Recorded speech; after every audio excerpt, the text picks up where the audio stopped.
This is the Acts 2028 podcast, where two young Church of God pastors discuss the challenges and victories we face in leading revitalization. I am TJ Samuelu. I am Brian Seidel. I am in an urban context in Seattle, Washington. I am in a suburban and rural context in Boise, Idaho. I am in a liberal state. I am in a conservative state. My ministry background is in missions. My ministry background is in youth ministry. And yet we are both in our first lead roles. To help God revitalize the existing church in the Pacific Northwest. We are helping each other. And you. To truly live out Acts 2028. Here we are again, TJ, our next episode. And actually, it is our last episode of this season. So we are wrapping up season 2, episode 10. And not only is this wrapping up our second season, but actually this is our first year. So the way we've planned it out is we have 2 seasons a year. So we are wrapping up this year of podcasting, our very first year, wrapping up this calendar year of 2021. And so all of our audience out there, welcome to New Year's. And probably whenever you listen to this, it'll probably be long into 2022 potentially. But as we're recording it, we're just kind of wrapping up a lot of things. Yeah, a lot of stuff coming to completion. It's a busy time. We're kind of coming off of, Advent, Christmas, New Year's, all those kinds of things where, a lot of people have traveled, a lot of people have come to visit your church that don't normally show up on any given Sunday. I know for us that was encouraging, and we're going to dive into some of the positive pieces, but probably like half of the people that came to our Christmas Eve service were people that we don't see typically on a Sunday. And so that was a big opportunity to share with some people that we normally don't have an ongoing relationship with. And so God's doing good things in the midst of all of them. I try to stay out of the way, but oftentimes that tends to happen. But He is faithful in the midst of all of this. So yeah, absolutely. And again, coming out of the Christmas season, we had a staff meeting earlier today, and we were talking about, we kind of went back through our whole Christmas season and all the events we had and kind of reviewing different stuff and talking about next year, things we want to change or do again and those kinds of things. But yeah, that was one of the things that we brought up too, because we had a lot of visitors on Christmas Eve, and there were a lot of people that we'd never seen before and people from the community or whatever, which was just really awesome. To have the interaction with people.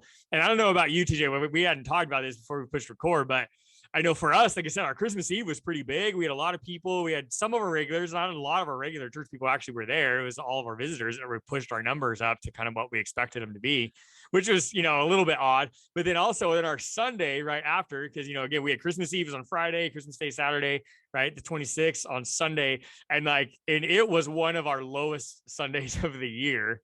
On the 26th. So it seemed like we kind of went from this huge high on Christmas Eve to a really sparse day on the 26th. And so, traditionally for us, usually it's the 4th of July weekend is our lowest attended Sunday of the year. But I think December 26th was almost took that prize. Yeah, and we had that because we got hit by, in some areas around the Seattle area, like 12 inches. We got like a foot of snow. And so we were super light. I was surprised at who showed up on that 26th Sunday because I wasn't expecting a lot of people, but we were going to, and I can walk into the church. So we wanted to make sure that we had something for our church family to interact with and to have some content. And so we went through and we did it. But, again, one of those encouraging things, we have a young 20-year-old couple, and they've been helping with children's and our coffee ministry. She's been helping being a barista and stuff, and he's been helping with children's. And we just did a Christmas performance through the church called Scrooge during the holiday season. And so they were a part of that. And he decided he didn't want to risk coming out in the car, but he legit, in the midst of that, hopped on a bus, took city transportation, and made his way all the way in just so that he was there if the kiddos needed him, and family showed up for children's church. And so when I think of those things in the midst of, even though the numbers weren't great, just the faithfulness of some of those people, again, that are there, that, again, as a 20 something, he could have easily phoned this in of I don't have kids. I could just sleep in. I could love this silent night, like this winter wonderland, and the commitment and faithfulness of God's people to show up in the midst of that. So, like you said, there's a silver lining in some of those things, even though it wasn't maybe blockbuster standing room only. They were there. I would say, as I'm wearing my Seahawks stuff, there was a game that Sunday, and magically, a lot of those people made it to the Seahawks stadium, though. So there Hmm. are some Shocker on diehards, that, huh? even though we aren't playing for much anymore now because that loss really took us out. That's a whole nother subject. Anyhow, just to see the faithfulness of God's people and to see that He's working. And so, in the midst of that, how do we work in unison with what He is calling us? And how do we use this as a springboard or identify with those things to move us forward into 22, as you said, just to be able to make sure that we're capitalizing on those things. What are we equipped with? Where do we feel called to work with? What are the pieces where people are already intersecting with those, like we said, that showed up on a Christmas Eve service that don't normally come? How do we meet them at their point of need? Yeah, no, exactly. And I think as we look at that, yeah, there's so many things that we can look at that are encouraging. And again, I think I think the point being, right, if you just look at the normal metrics, right, of, what the church typically follows, right, which is, attendance numbers, giving numbers, right. And usually that's really about all we track, right. And again, if you just look at those metrics, like, it doesn't give you a good picture of what God's really doing. And I think, again, for whatever church you're a part of, no matter what size church you are, never feel like that, again, that you are less important to God or to His kingdom, and definitely don't be defined by those metrics, right? Because again, like we said, that's uh, we've all experienced smaller attendance numbers, in the last few years, right? As COVID has caused all these kind of crazy things, but yet we've seen God work in incredible ways. Again, as I talked about, for us, right, the 26th Sunday was really low physical attendance, but yeah, our online numbers were out of this world. Like, again, we saw that, we're like, oh my goodness, like, well, we know where everybody is. They're at home online. That's where they are, right? And so yeah, I don't know. It's just kind of crazy to see that, um, but yeah, and now as I'm sitting here, we're getting hammered with snow in Boise, like literally today. We've had all this, so yeah, but we're a little more set up to deal with it than you guys are in Seattle. So that is yeah, a little bit different, but you guys got way more than we've even had. So that's crazy. Yeah, and I think that's kind of different. So again, this is kind of one of those subcategories that you process through as a new person going to an established church and those things. What do we do? Like, when do we shut down? And for me, there was snow, but yeah, where you guys are in Boise, I mean, you get snow, people still expect you to be there. And like, for the most part, they deal with the roads properly and they get some of those things. They're ready for that because they know it comes all the time. And so I was just like, don't rely on me, because if it's based off what I think Boise. So I'm still thinking like, hey, we should show up. So I want people to stay home and to be safe and only venture out if they need to. Again, because we have a lot of those hills and a lot of things. But I want to touch on one of the things that you just talked on, as far as those metrics, so to speak. And one of the things that in this year that I kind of had with our, we talk about C4 and this opportunity to kind of see stuff. There was a book out there called Kingdom Come by the author Reggie McNeil, and he was one of the faculty for the C4 Institute. And Reggie kind of did this thing that you were kind of just talking about. He talked about it in terms of recalibrating the scorecard.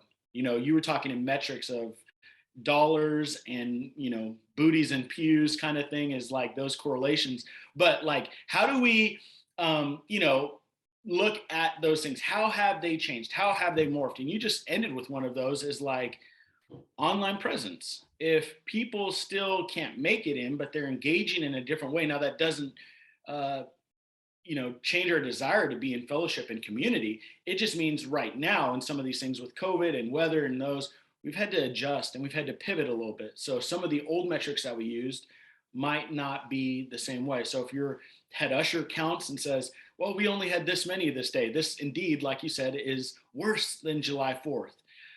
You can look at it and say, this, I found this to be true with ours too. We had over triple what we would normally have online because we were lighter. And so like, that was just a metric that we could look at and say, okay, people are still engaging, but the weather was prohibitive to them getting in.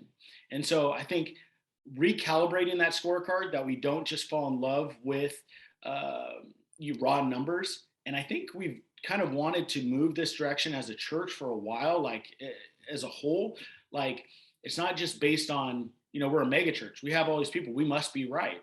It's like, what does discipleship look like? How are people diving in? How are they getting deeper? The story that I just said, they're willing to go the extra mile and hop on city transportation to make sure that they take that serious of discipleship, of loving on the next generation.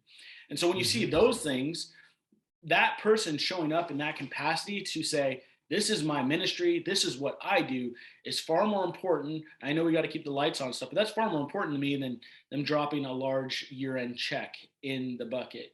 The ability to move forward, I think God can make up those differences, but we need some of those lay people to step up. And so that's why that was in particular more of an encouragement for me. So I think as we move into the new year, what does that scorecard look like? What did we see? How do we change that? How does that make more sense? What is a new metric? Like you said, online attendance, but maybe giving opportunities for us to engage in another meaningful way. Yeah, absolutely. So, which is a great segue as we play into kind of what we talked about today. Again, as we're wrapping up this year, this calendar year, we're wrapping up our first year of podcasting, our second season. Again, our final episode here. We just kind of thought about, I thought it'd just be fun to kind of sit back, think about the year. Like I said, again, as you were saying, you and Courtney were working on your kind of year-end report. I literally just wrote my year-end report too for our annual meeting here just the other day. And so just as we're kind of reflecting back on those things, I think just to reflect on where our churches are at, our biggest victory that we've kind of felt, maybe our biggest struggle. Again, I think we've all been pretty open, right? As we've talked in this podcast, if you're a regular listener, that we're not shy about saying like, hey, we don't have this figured out. We're just going to talk through it and try to figure out what to do next, because we're learning with you. So what's our kind of biggest struggle been with that? And then also just a way that we saw God work in our churches. But I think before we jump into that specifically within Fairview and Oregon Trail and kind of in those contexts, let's just talk about just just the podcast in general. Again, here we are a year in. Like I said, I think one of the biggest encouragements for me, I think, with a podcast is actually hearing back from some people that have listened, right? And saying, hearing some feedback from, not just encouragement from, friends or whatever, but also just how some of our conversations have actually really helped people, and things that they were struggling with, or, questions they had, or whatever it is, just to hear how God has used some of these episodes, to actually help people in their life and in their ministry and in the roles that God's put them in. And I think when we talking about metrics and kind of those things, again, just, we're a pretty new podcast. Neither one of us are celebrity pastors. So, we don't have a huge following. I think it would be easy to look at our, just our downloads and plays and, reviews and things on the platforms and be like, man, like our podcast is terrible. Like nobody even cares. Like, why are we doing it? But like I said, that's been one of the encouragements for me, right? Is that I have heard from people, and I know you kind of have too. So, just hearing some of that from people has been a good encouragement. How about for you? Yeah. I mean, I think, these are things that give us an opportunity to have a discussion. And I think these are things that we are living out. I think they are, and in essence, what we do, it's our testimony to be able to share how we walk through these things. And it might not always fit the model where someone is serving, or maybe even the capacity, because they may be, we talked about a lay leader or an elder or something like that. But this really does help people kind of discuss those things. It gets the subject matter out on the table. It makes you feel like you're not alone. And especially if you're launching out in this role as a first-time pastor, especially during a pandemic, it's good to know that you're not alone. Obviously, we know that our faith is rooted in God, but at the same time, man, these things are difficult and everybody's struggling with them to some extent. Like, I've talked with pastors that have been in the ministry for over 40 years, and they're just like, man, this has been the hardest 2 years that I've ever had to pastor. And so again, some of those things have changed the landscape of where we're at and what we do. But I think, really knowing that who is our source of supply and then how do we continue to move forward. But I think this podcast, again, is to start the conversation. Again, not that we're experts, but just This is our testimony. This is what we're going through. This is how we arrived there. And if it's any bit of encouragement, at least from the standpoint that someone is not alone, um, then that's a win, right? We do it for, even if it's for the one, because who knows what person needs to hear this at this time.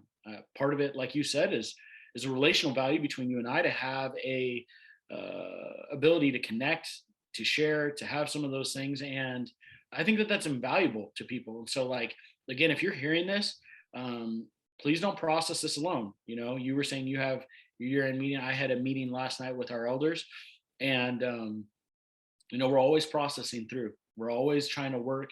We're always seeking God in the process, and that's basically one of the. We're discussing a whether rather a heady kind of thing that we're dealing with, and it was like, hey, let's all just hit pause if we need to. Let's remember what our bylaws and those things that we've set out for our mission and who God has called us to be. And let's pray about it, and let's see if God will speak to us in a way. And so I think, again, at the end of the year, we find ourselves in that. So yeah, good content to be able to do it. But yeah, hopefully this is an encouragement for others. We're committed to it because, it helps us, but hopefully along the way, it can help others as well. So absolutely. All right. So let's jump in. Think about just context for, again, Oregon Trail, right? Caldwell, Idaho, Boise metro area. You're in the heart of Seattle at Fairview. So let's just kind of start out to say biggest victory that we felt. If you just kind of summarize the last year, right? In that, do you want to start or do you want me to go? Go for it. All right. I'll say, as I was thinking about this, and we kind of already touched about it a little bit, but as I was kind of reflecting back on our last year, and again, we've talked about, we've been pretty open that, again, I'm in a very different context, in my Boise, Idaho, metro area. I'm a lot more rural and, out, especially in Caldwell, on the edge. And so again, we haven't dealt with the COVID stuff as much as you have this last year. I mean, a lot of ways it feels like the COVID's kind of pretty much over, at our place, like pretty much everything is back to normal, but it's not. Like, I mean, it feels like it is, but yeah, there are still people with masks, and there's still all of the same debates that we all deal with all over the country, are still going on here. But from a program perspective, and just kind of moving forward church wise, like, we are pretty much back to normal. I mean, there's not a lot of, protocols. We just know that, if people get sick, they stay home, and we encourage them to do that. We still, I mean, we always clean our building. We always sanitize stuff. We're always thinking about that, but, we've done through that. But one of the things, like I said, as we have kind of gotten more back to normal this last year, one of the most encouraging things for me, I think the biggest victory for us as a congregation as a whole, is our just overall engagement levels with people. And, I've seen that and again, and we've kind of talked about, like, our attendance numbers are not even back to where they were pre-pandemic. I mean, we're close, and I think we are really close, but it's definitely not over what we were, 2 years ago. Which, like I said, if we took that could be like very discouraging, right? To think about, man, we've lost, but like everybody's lost attendance. Like, I think we just know that. Right. But I think looking at that, as I look back at our engagement levels and as far as how much people are engaging in, again, our financial numbers have been better the last 2 years than we've ever seen in the history of the church. Like, our volunteer level, the ones that are here are volunteering, they're serving. We pulled a whole bunch of new people into, like, our security team and, like, kids team, and we've had just people step up in just all kinds of ways, and volunteer wise. They said, again, we talked about, like, trunk or treat, like in that event, like, we had more people show up with cars and to serve, and it just ran so smoothly. And it was, again, and like, it was just our church. I mean, it was way bigger volunteer wise than we've had the last several years. And even the year before that, we literally did it with another church in the middle of COVID that was using our building. And, like, yet we still had more engagement with people serving at that event than we've ever had before. I think even looking back, like, again, working through our budgeting process and through that, as we were looking through that, we have a lineup where we have these spiritual growth classes, and where we invest into those. We, like, buy books for them and online spiritual gift tests and, like, some of this other stuff. And, like, going back through our year in numbers and to see that, like, that line item was overdrawn by, like, I mean, a lot of money. And I went back and looked at that, and even with my treasurer and even some of our board members, we look at that and we're like, man, what happened? And I look back and I'm like, we've just had that many people go through the classes that we had to buy that many resources. And like, and again, that was just a really cool thing to look back at that. And even to have even my budget committee sit there looking and be like, how awesome that we destroyed that line item, right? Like we were over budget so far, but it was because of engagement numbers, because we had so many people going through those. And so that was just really encouraging. I think, and that was just been one of our biggest victories that we've seen in this last year for sure, was how those engagement numbers have just really gone up a lot. And so that was just, again, biggest victory. I mean, go, yay, God. Again, I'm not, saying that. It's just that God's working in people's hearts and lives, and they're just really taking their faith a lot more seriously. So how about you, TJ? What do you think about what's been kind of think back through Fairview this year? What's kind of been one of your biggest victories?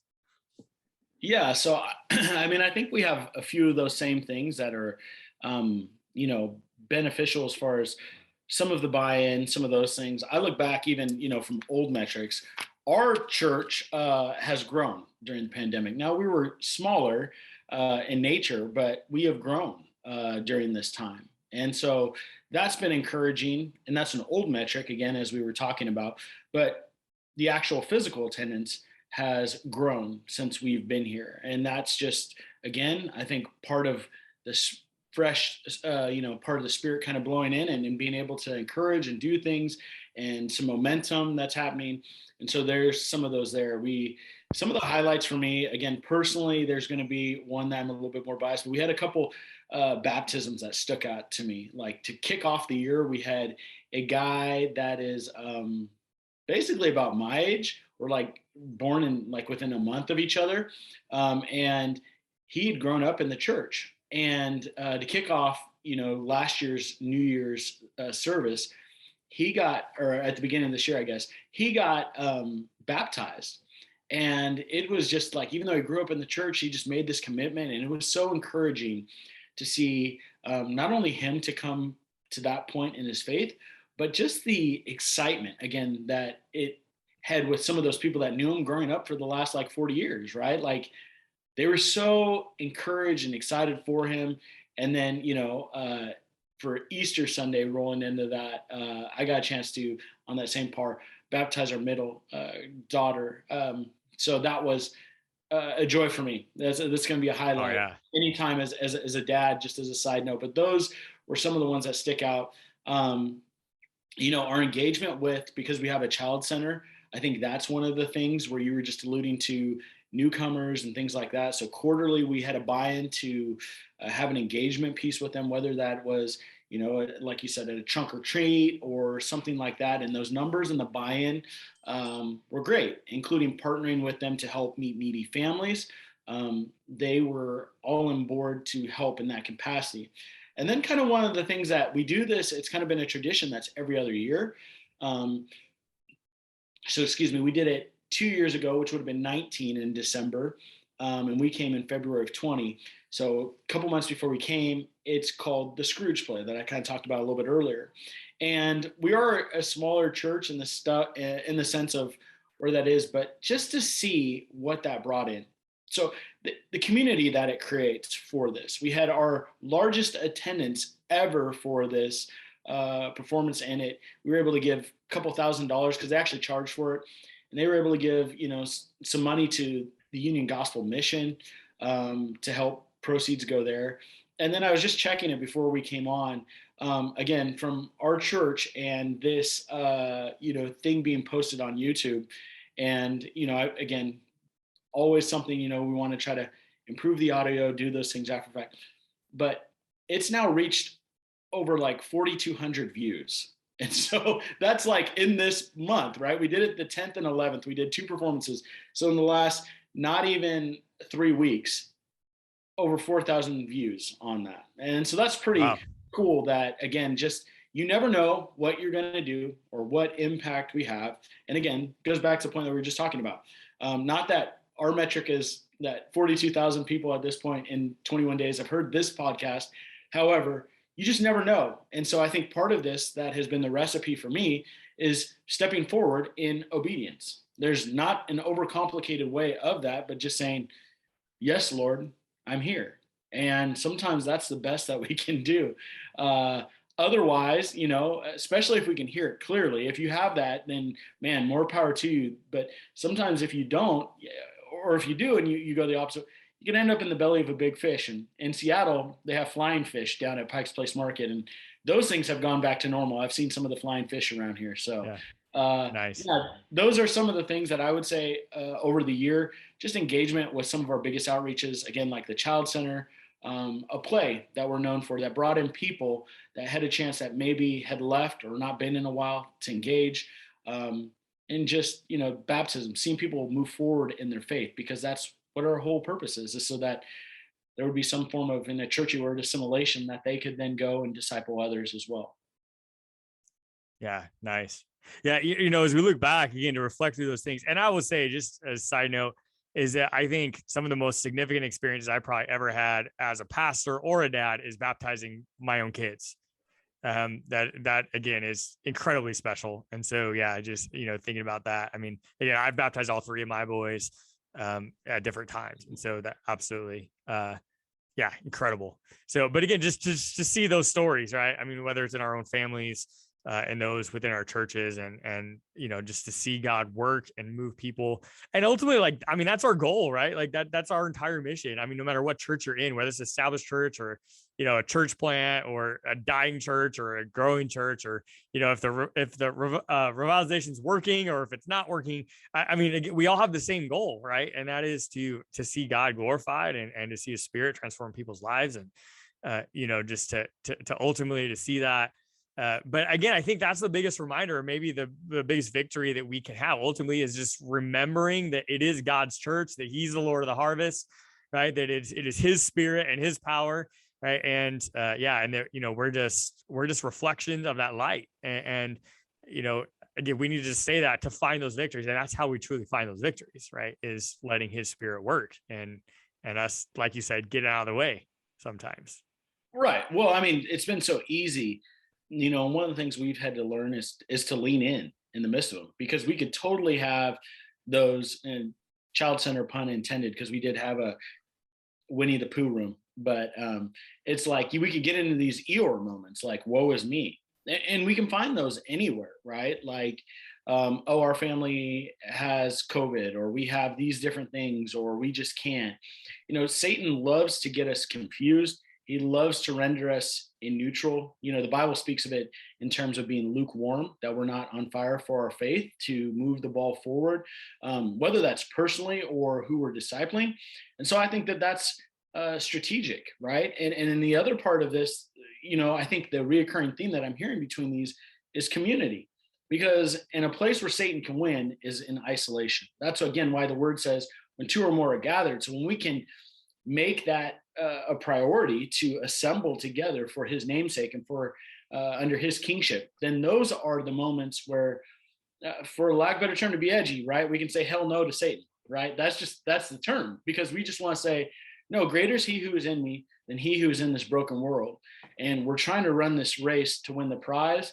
And thank God that that's not here, because in this part, it has been difficult. And I think anyone that says, oh, it's just been, incredibly easy, it's been super, I would say, I'd want to, process through that a little bit more maybe, but it's given Yeah, God the opportunity to show up in radical ways that you can't deny, that He is a living God, that He is at work, and that He is still with us, that things that operate, even when science tells us you can't do this or you can't do that, or He's a God that operates outside of the bell curve, that is a God of miracles and a God that is constantly with us. absolutely. So shift gears a little bit. We're going to actually step into the ER room here for a second, and to say, so what's been our biggest struggles, right? Because again, as we know, right, I mean, with victories also come struggles, and again, that's just the reality of life and ministry. And so, see, I went first last time, so now it's your turn. Step into the ER room and give us what's been a big struggle that you've seen last year. Yeah, I mean, I think some of those things, again, as they strengths and weaknesses can also be in the same category. Like, we can be people, but sometimes that can be a difficult thing in that we get busy and distracted. And so I think sometimes for us, the piece that is trying to, even though we've had engagement with the community, one would be that we serve on the community council that governs, kind of for our neighborhood. And we've had some roadblocks and adversity. Seattle is not a place that is, as church friendly as Boise is. I mean, you look at those things in that area, and some of that's going to be influenced, of course, by the LDS and some of those things that if it's weird as a core pro family kind of thing, they're going to say, no, we don't want that. Not to make this a political thing, but you could see those things like legalizing marijuana and stuff like that. Again, moving back into the state, our kids were like, man, there's a lot of skunks here, like that were out in the country. And we had to like recalibrate, hey, no, that's the thing. And it's here, it's legal and some of those things, but really just engaging with our community in a meaningful way. Again, that is, it's tangible. So like we have things planned out for the next year that we feel like hopefully some of the hardships where we were handcuffed, right? Some of the vehicles that we use to get to those things, we weren't afforded because of social distancing, and we're not completely out of that where you guys are. It's just a different world. So, we have things on the horizon of an Easter egg hunt for the community at the park. I know that sounds, simplistic, but it's another blip to show who we are through our Savior. And so I think those things are, like, I just talked about some of them as a positive, but we could always do more. And it's kind of based off of how we're equipped. How do we want to do those things? So when you come to a church where you have a lot of people that have walked with the Lord for a while, one of the biggest strengths that I see for our congregation that I want to capitalize on more is we have to get them to intersect with people that don't have a faith. And so I don't want to be the best kept secret in Seattle. I don't want to be a secret church. I don't want to be a prohibition speakeasy that people have to like seek us out in some weird way. Like I want us to know, hey, they're a vital part of the community. And if they cease to exist, we would miss them in some capacity, whether that's they offer childcare center, they offer, events for the community to engage, and they want to see Maple Leaf a better place. And so those are the parts where, we're hoping to get more traction. We've got that. Again, you probably can talk about this you probably had more of those early on building with in-house before you get ready to go outside the walls and do some of those things. But that's just where we're at. And in a year, we're kind of rounding the base into almost year 2. We've been handcuffed by a lot of those things. How do we do them? So how do we find ways? And again, creative ways we've tried, but I don't know that all of them have landed exactly. I mean, you can only do so many drive-in movie theaters. We still have a big sheet up on the side of our building. It's actually a white tarp, but we can do drive-in movies and they just tune into the FM frequency and they watch it. But that's tough, right? Like we get people on the campus, but because of COVID times and stuff, we don't really get a chance to engage.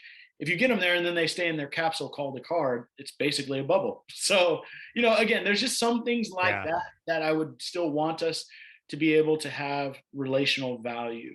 Our board has been going through, we again met last night, and kind of that radical piece. And we're just, it's not like an anthem for where we go, but we're processing through a book called Love Does by Bob Goff. And just kind of that point of Randy, this young life leader in the book, if you haven't read it, just as kind of like in the first chapter, he's just like, I want to be there. I want to be present. He talks about it in Emmanuel, God with us. How do we show that? And it comes to this point where he just got married and ends up going with Bob to this place where he wants to go to like Yosemite and become a rock climber and stuff like that. And so anyhow, those kinds of things I think for us is still to be desired. So those are the moments where we need to still engage. And part of that helps us die to self. It helps us prepare for who we are and what God's doing, that we don't merely exist for ourselves. But those are some of the areas like I want us to get better at. And it's not because necessarily that we're terrible. It's just we haven't had the opportunity. And so those are the moments where you get frustrated. You're like, if we could only do. So yeah, a lot of prayer and a lot of those things of how can we engage? How can we have those meaningful things? And then once we get them in, the next phase from there would be obviously how do we disciple them in a meaningful way to where they can continue to reach others in a tangible, authentic relationship with Jesus Christ. Yeah, cool. So yeah, thanks for again just kind of the like a transparency, right? Of just of some of the struggles that are there. And so, like I said, some of it is COVID, some of it's your just environment, neighborhood, just the city, different things play into that. And like I said, as we kind of talked about that, and I think about part of our biggest struggle, and I was kind of thinking back through that. I mean, ours is kind of like you said, haven't dealt with so many community restrictions and COVID, but I think part of one of our biggest struggle has been almost on the flip side of that because everything is open and there isn't a lot of restrictions as far as how people gather and kind of whatever. Now, there are some in our valley. And again, our Treasure Valley spans 2 different counties.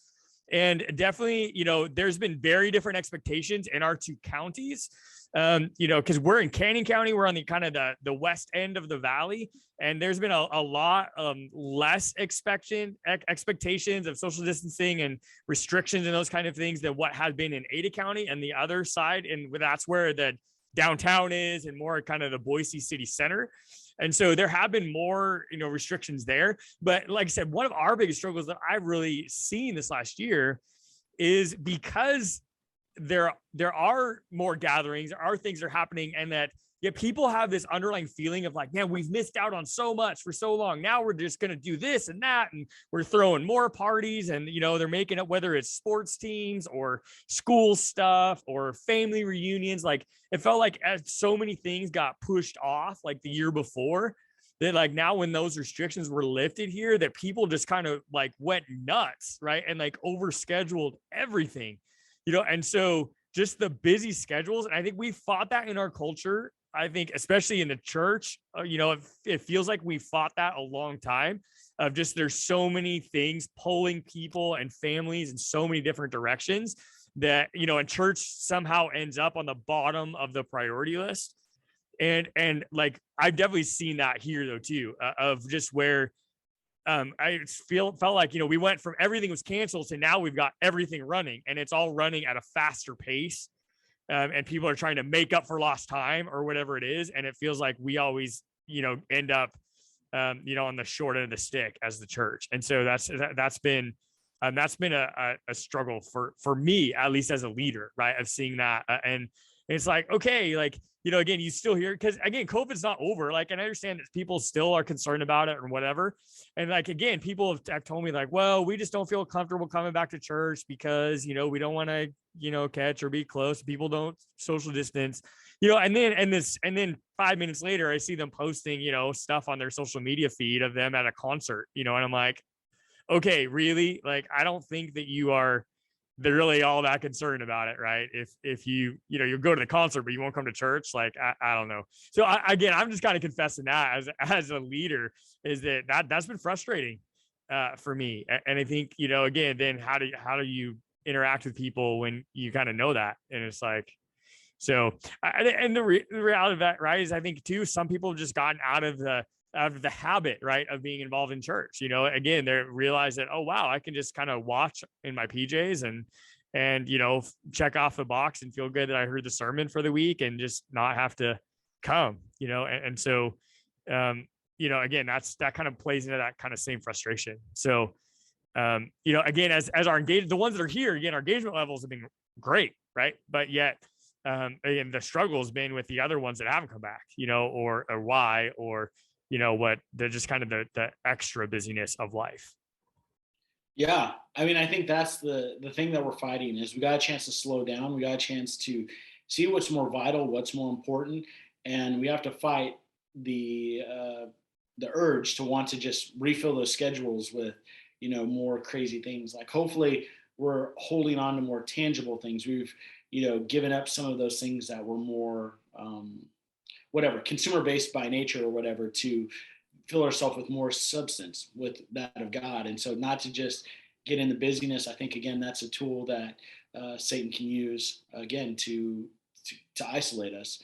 And so if we're busy, then we're not doing what we're supposed to be doing. So I think that's apt. Those are things that, we've really had to help process, but no, great.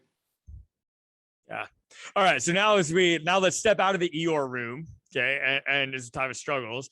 And guys, let's go back and just to say, now we're going to step into the Holy of Holies. Let's step into God's presence, right? And more of his unhindered presence, and to say, let's wrap up this episode, wrap up this season, right? With just some of the ways we've seen God work, right? What has his spirit done? How have we seen God work? Oh boy, that's a big question. I mean, I think, as we continue to pray about those things, like I said, one of them for us is potential bringing back a school. I think for our ministry, that's a big thing. It's something that we've been historically known for.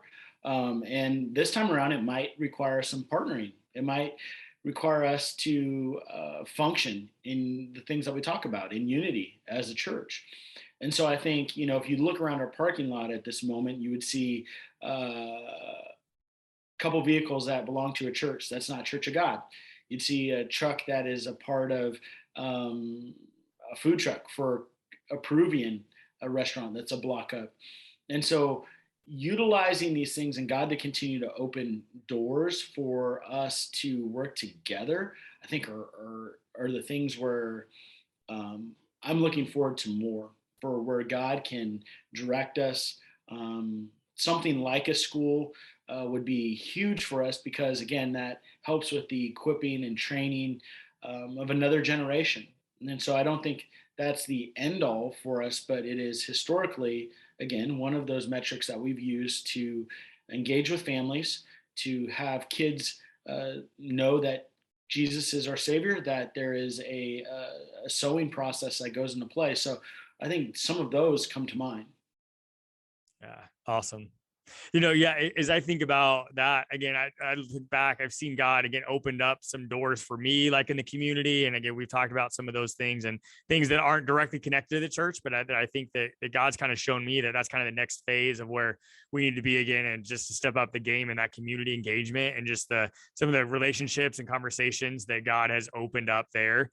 In some of those venues has been just very, very rich. And I think that's, again, seeing that, I mean, they're still ongoing. Like, again, I wish I could be like, yeah. And just, people flocked into church and, just got on their knees at the altar. And because of, I mean, and that hasn't happened, but yet I see the potential of that. And I see how God has orchestrated some of those conversations and relationships.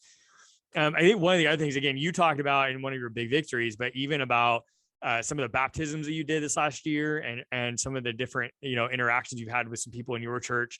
Again, thinking back through that, seeing some of the journey stories that people have shared over this last year, and just how God has worked in their hearts. Again, I can think back of just the baptisms that we've done the last year, and the stories that were connected to those, and seeing how seriously people are taking their faith, and they're moving forward in their journey and closer to Christ and being obedient and some of those things.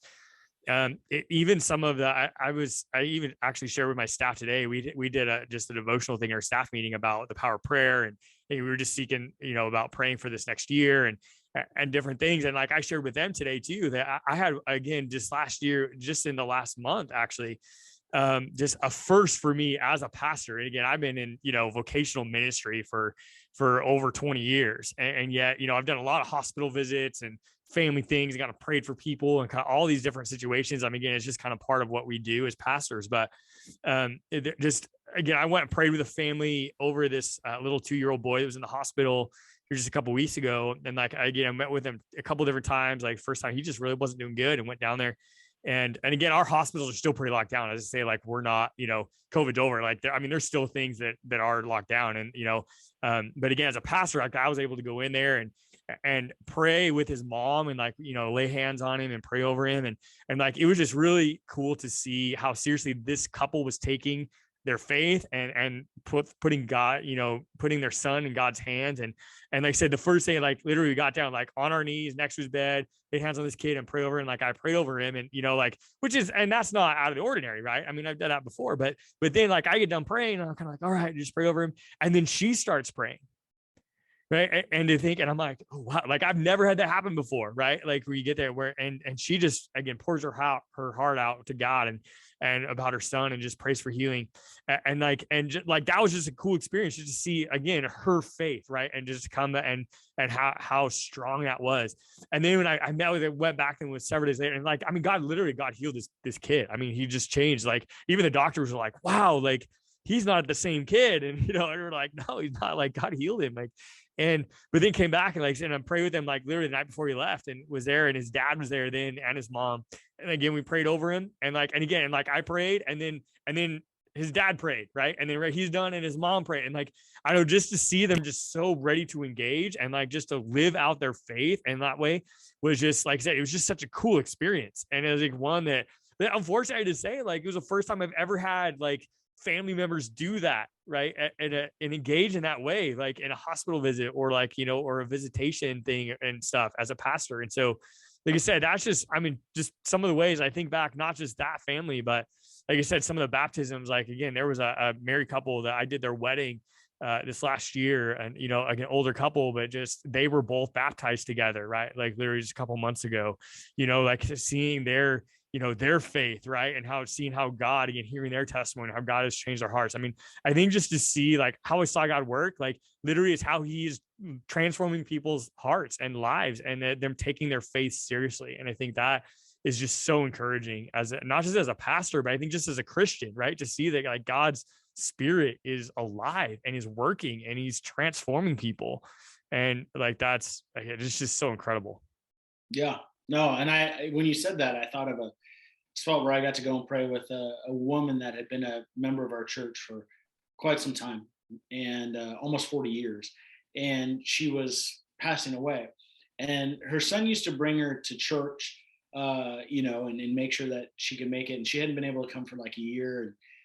And I got the call from her daughter to say, hey, mom's, getting close. And just interesting to hear people's perspective, or as they've processed through other people's faith. Really, to make a long story short, she said, everybody has come here to say goodbye to mom, but she hasn't left us yet.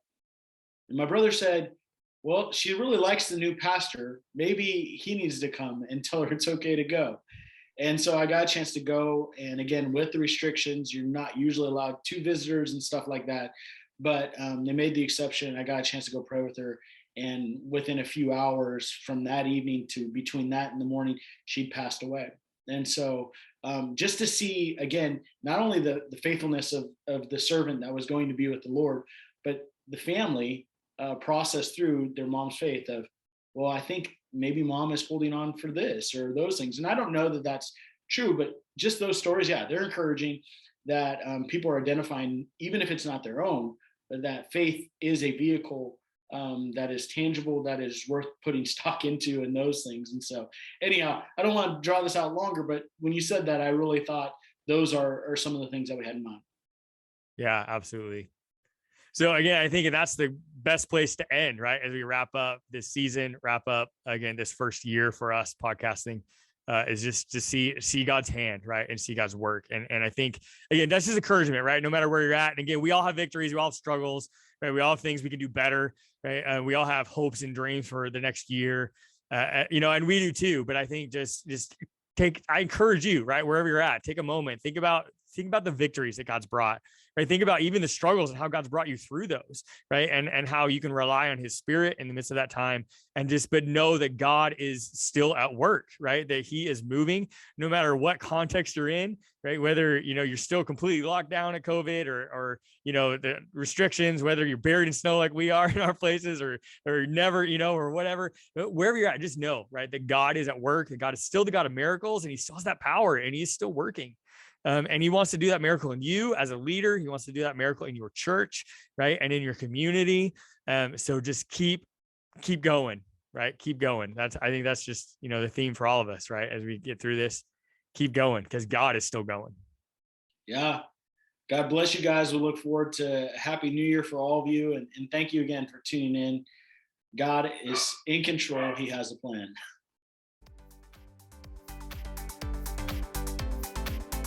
Acts 20:28. So guard yourselves and God's people. Feed and shepherd God's flock, his church, purchased with his own blood. over which the Holy Spirit has appointed you as leaders. The Acts 2028 podcast is a broadcast production of In His Grip Publishing. Our theme music is Achievement by Giovanni Bruno. We'd love to hear from you on our social media accounts or through email. You can like us on Facebook and follow us on Instagram at Acts 2028 Podcast, or send us an email at acts2028podcast@gmail.com. Please subscribe on your favorite podcast platform, leave us ratings and reviews, and even give us your email so you can be notified of new episodes. Thank you for listening, and until next time, we hope that you will lead wherever God has put you, and together we can all live out Acts 2028 as we serve in the established church.